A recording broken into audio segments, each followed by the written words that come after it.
Se você cresceu nos anos 90 ou passou boa parte dos anos 2000 assistindo Sessão da Tarde, cinema em casa ou DVDs piratas comprados na feira como todo cidadão de bem, existe uma grande chance de já ter assistido esse filme.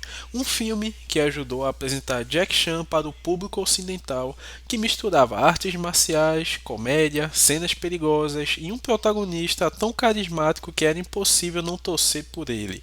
E o mais curioso, apesar do nome brasileiro ser Arrebentando em Nova York, quase nada do filme foi gravado em Nova York.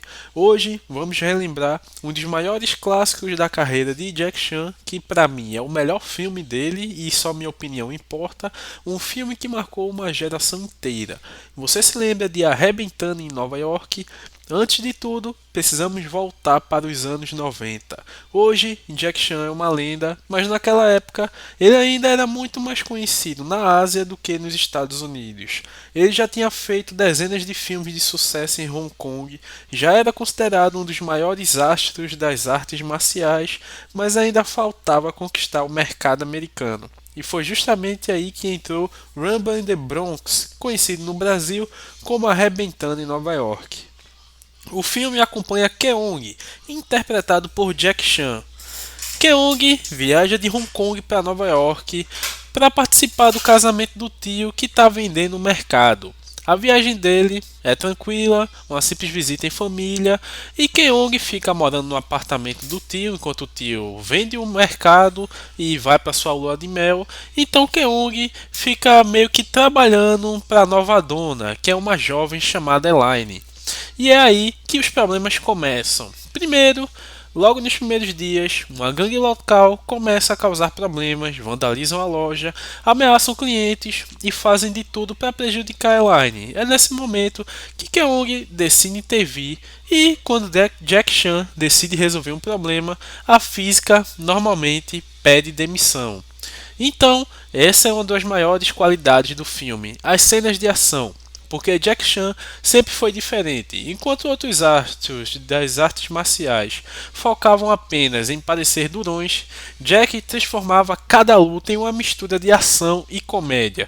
Ele usava qualquer objeto como arma: escadas, mesas, carrinhos, geladeiras, prateleiras, qualquer coisa. Era quase um desenho animado em live action e lindo demais de assistir. E aqui chegamos em algo impressionante. Grande parte das cenas perigosas eram feitas pelo próprio Jack Chan. Sem CGI, sem tela verde, sem computação gráfica, sem cortes milagrosos. Era ele pulando, caindo, batendo, escalando prédios, saltando de lugares absurdos. Isso dava uma autenticidade que poucos filmes conseguem produzir. E o filme fica ainda mais louco. Como se uma gangue de rua não fosse suficiente, o filme resolve aumentar a escala. Muito, muito mesmo. De repente, surgem criminosos perigosos, diamantes roubados, perseguições, conspirações e situações cada vez mais absurdas. O roteiro não está preocupado em ser realista, está preocupado em ser divertido, e nisso ele acerta em cheio. Se você assistiu esse filme quando criança, provavelmente lembra da cena, porque ela é completamente maluca. Uma perseguição envolvendo um hovercraft gigante. Sim, no meio da cidade, destruindo tudo pela frente. Parece algo saído de um desenho animado, mas funciona perfeitamente dentro da lógica do filme. E o segredo do sucesso de Jack Chan? Existe um motivo pelo qual Jack se tornou tão popular. Ele não era um herói invencível, ao contrário. Ele apanhava muito, sofria, se machucava, errava, sentia medo e justamente por isso era tão fácil gostar dele, porque ele parecia humano, mesmo fazendo coisas sobre-humanas. E a verdade sobre Nova York, agora uma curiosidade divertida, porque apesar do título, dos cenários, Arrebentando em Nova York quase não foi filmado em Nova York. 90% até 100% das gravações aconteciam em Vancouver, no Canadá. E quando você reassiste hoje, é impossível não perceber, principalmente por conta das montanhas gigantes aparecendo ao fundo. Algo que definitivamente não existe em Nova York. Mas, quando éramos crianças, ninguém percebeu e, sinceramente, ninguém se importava e, sinceramente, ninguém se importa. Então, o impacto do filme é que o sucesso foi enorme, especialmente fora da Ásia. Pela primeira vez, muitos espectadores americanos descobriram quem era Jack Chan e isso abriu portas para filmes futuros. Sem Arrebentando em Nova York, talvez não tivéssemos A Hora do Rush, Bateu ou Correr, O Medalhão, enfim, entre muitos outros. E esse filme foi a ponte entre o sucesso asiático e o sucesso mundial de Jack. Reassistindo hoje, é a pergunta que sempre fazemos: o filme ainda funciona? E a resposta é sim, mas por motivos diferentes. Hoje percebemos que a história é simples, os vilões são caricatos, o roteiro é exagerado e algumas situações são completamente absurdas, mas justamente por isso ele é tão divertido. Ele não tenta ser profundo, não tenta ser complexo, ele quer apenas entreter e faz muito bem. Até porque a trama do filme envolve Jack Chan trabalhando no mercado do tio, acaba causando uma rivalidade com os ladrões da gangue aí lá do Bronx. E aí também, em paralelo, os próprios ladrões lá da gangue têm uma trama com uma máfia que tá roubando os diamantes e acaba se envolvendo, enfim. É uma parada massa, Jack Chan ajuda a CIA ou é o FBI no filme. É um filme um pouco doido, mas Jack Chan nesse filme apanha muito também, se fere, quase morre, é ajudado pela vizinha que era namorada do cara da gangue, se não me falha a memória. E, velho, se você não assistiu, assista que esse filme é o melhor filme de Jack Chan. Na minha opinião, e só minha opinião importa. E o que envelheceu melhor?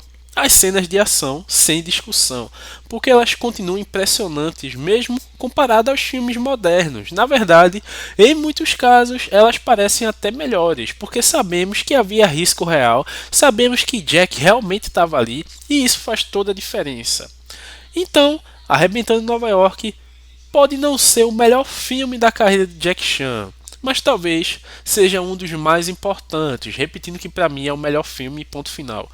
Foi o filme que apresentou seu talento para milhões de pessoas. Foi o filme que ajudou a transformar um astro asiático em um fenômeno mundial. E foi o filme que mostrou para Hollywood que existia um jeito diferente de fazer ação, misturando humor, acrobacias, carisma e criatividade. Arrebentando em Nova York continua sendo um daqueles filmes que representam perfeitamente os anos 90. Uma aventura exagerada, divertida, cheia de ação, cheia de momentos absurdos e protagonizada por um dos artistas marciais mais carismáticos da história do cinema. Talvez o roteiro não seja perfeito, talvez a história seja simples, talvez Nova York nem pareça Nova York, mas nada disso importa. Porque quando Jack Chan começa a correr, pular, lutar e destruir metade da cidade, é impossível não se divertir. E é exatamente por isso que mais de 30 anos depois, tanta gente ainda lembra desse clássico com carinho. Mas agora eu quero saber, você assistiu Arrebentando em Nova York na infância ou essa é a primeira vez que ouviu falar do filme? Conta aí nos comentários e se você também sente saudade dos filmes de ação dos anos 90, já deixa o like, se inscreve no canal, ativa o sininho. E é isso. Até o próximo. Você se lembra.